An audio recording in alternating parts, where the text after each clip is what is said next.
जीवन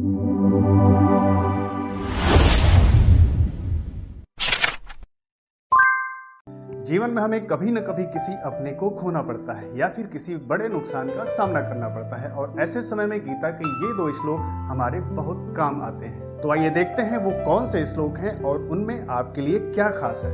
नमस्कार, गीता सिंपल में आप सभी का स्वागत है। दोस्तों, भगवत गीता के अध्याय 2 से जुड़े अपने पिछले वीडियोस में मैंने बताया था कि आत्मा न तो जन्म लेती है और न ही मरती है, लेकिन अब भगवान कृष्ण यहाँ इसी अध्याय के 26वें और 27वें श्लोक में कहते हैं कि यदि तुम आत्मा को नित्य जन्म लेने वाला और नित्य मरने वाला भी मानते हो तो भी हे महाबाहु अर्जुन, तुम्हें शोक नहीं करना चाहिए, क्योंकि ऐसा होने पर जो जन्म लेता है उसकी मृत्यु निश्चित है और जो मरता है उसका जन्म भी निश्चित है। इसलिए जो अटल है उसके लिए शोक करना व्यर्थ है। लेकिन साथियों, इन श्लोकों में आपके काम की कौन सी बात है?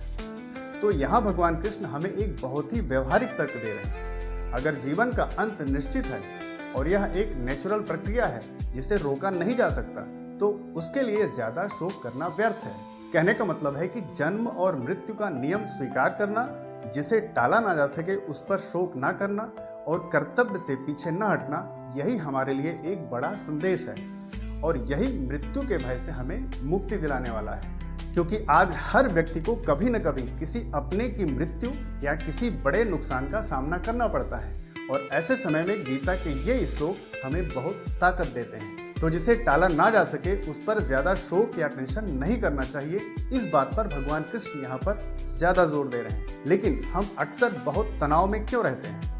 वो इसलिए क्योंकि हर चीज को अस्थायी या परमानेंट हम मान लेते हैं और हर चीज को अपने कंट्रोल में करना चाहते हैं। कई लोग तो ऐसे भी हैं जो बारिश और धूप भी अपने हिसाब से करना चाहते हैं। लेकिन जीवन में ऐसी तमाम चीजें हैं जो न तो अस्थायी होती हैं और न ही हमारे वश में। जैसे सक्सेस मिलना या ना मिलना, नौकरी मिलना या ना मिलना, ऐसी तमाम चीजें हैं जो हमारे कंट्रोल में नहीं होती हैं। तो कुल मिलाकर जो बदला नहीं जा सकता उसको एक्सेप्ट करो और जो बदला जा सकता है उस पर काम करो और अपने कर्तव्य पर आगे बढ़ो। यही गीता का संदेश है और यही आपके तनाव को कम करने का आसान तरीका है। लेकिन अब यहाँ पर एक बड़ा सवाल ये भी उठता है कि क्या भगवान कृष्ण ये सब बोलकर अर्जुन को हिंसा के लिए भड़का रहे हैं? जो लोग बहुत गांधीवादी या अहिंसावादी होते हैं वो अक्सर ऐसा सवाल करते हैं। तो इसका जवाब मैंने अपने पिछले एपिसोड में समझा रखा है, उस पर जाकर आप ये बात समझ सकते हैं। लेकिन कुल मिलाकर गीता स्वार्थ और मोह के कारण हिंसा को नहीं बल्कि विवेक से हमें अपना कर्तव्य पूरा करना सिखाती है। तो गीता के ऐसे और भी गहरे संदेशों के लिए आप हमारे इस गीता सिंपल चैनल से जुड़ जाइए। मिलते हैं अगले वीडियो में एक नए गीता नॉलेज के साथ। नमस्कार।